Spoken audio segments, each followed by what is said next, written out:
किती राग आला? फक्त काय म्हणलं, तुझी अवकात आणि तुझा संस्कार काय माहिती आहे, एवढ्याच दोन गोष्टी बोललो. किती राग आला मल्हार पाटलाला.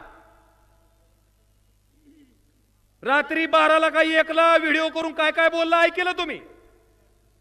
अरे मल्हार पाटील, तुला जर नुसतं 2 शब्द तुझ्या बापाला बोलल्यावर एवढा राग येतोय, तुझ्या आजानं माझ्या वडिलांची सुपारी देऊन त्यांचा खून केला, किती राग येत असेल मला. काय वेदना असतील माझ्या, काय भावना असतील माझ्या, मला काहीच वाटत नसेल. मला त्याला विचारायचंय की बापाला 2 गोष्टी बोलल्याच्या नंतर जर तुझं एवढा मनस्ताप होतंय, त्याच वेळेस 7 बहिणीच्या पाठीवर माझे वडील एकुलती एक, माझ्या आजीला काय वाटत असेल, माझ्या आजोबाला काय वाटत असेल,